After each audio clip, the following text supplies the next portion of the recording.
জীবনে একবার হলেও বাসায় এই রেসিপিটি ট্রাই করবেন, দেখবেন এর প্রেমে পড়ে যাবেন। হ্যালো এভরিওয়ান, আসসালামু আলাইকুম। সবাই কেমন আছেন? আশা করছি সবাই অনেক ভালো আছেন। আমিও অনেক ভালো আছি আপনাদের দোয়ায় ও আল্লাহর অশেষ রহমতে। আজকে আমি আপনাদের মাঝে একটা নতুন রেসিপি নিয়ে হাজির হয়েছি।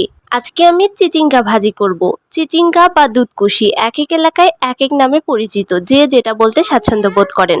আমি এখানে কতগুলো চিচিঙ্গা নিয়েছি, তারপর এগুলোকে বটির সাহায্যে একদম চেঁচে নিচ্ছি, মানে উপরে চোচাটাকে হালকাভাবে তুলে নেব। তারপর এগুলোকে একদম পাতলা পাতলা করে কেটে নেব। আমার কাটাটা দেখলেই বুঝতে পারবেন আমি কিভাবে কেটে নিচ্ছি। তো এইভাবে সবগুলো চিচিঙ্গায় আমি কেটে নিয়েছি। এই সিজনে যেহেতু চিচিঙ্গাটা পাওয়া যায়, তাই এই সময়ই এইটাকে কাজে লাগাতে হয় এবং এইটাকে খেতে হয়। যাই অনেকে আবার এটাকে খায়ও না। আর হ্যাঁ, এইটা কেনার সময় অবশ্যই দেখে নেবেন এটাতে তিতা আছে কিনা। অনেক চিচিঙ্গা কিন্তু খেতে তিতা লাগে। যাই হোক, এই তো সবগুলো চিচিঙ্গা কেটে নেওয়া হয়ে গেছে। এরপর আমি এখানে সামান্য লবণ এবং সামান্য পরিমাণে হলুদ দিয়ে ভালোভাবে হাত দিয়ে কচলে কচলে মেখে নেব। এভাবে মাখার কারণে হবে কি, চিচিঙ্গার যে এক্সট্রা একটা গন্ধ থাকে, এই গন্ধটা আর থাকবে না। আর একদম হাতের সাহায্যে আমি মেখে মেখে এইটাকে একদম নেতিয়ে নেব। দেখুন কতটা রস বের হয়েছে। আমি কিন্তু এখানে কোনো পানি ব্যবহার করিনি।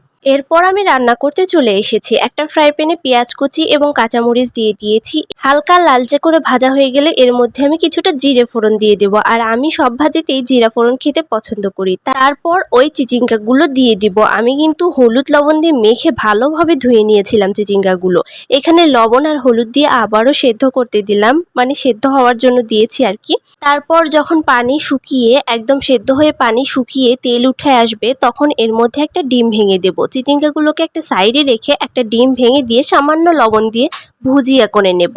ঠিক যেভাবে আমরা নুডলস রান্না করি, এইটা কিন্তু অনেকটা নুডলস রান্নার মতনই। তো তারপর সবকিছু একসঙ্গে নেড়ে চেড়ে ভালোভাবে ভেজে নিলেই রেডি ডিম দিয়ে চিচিঙ্গা ভাজি। আর এটা খেতে অসম্ভব রকমের মজা হয়। রেসিপিটি আপনাদের কাছে কেমন লাগলো অবশ্যই কমেন্টে জানিয়ে যাবেন।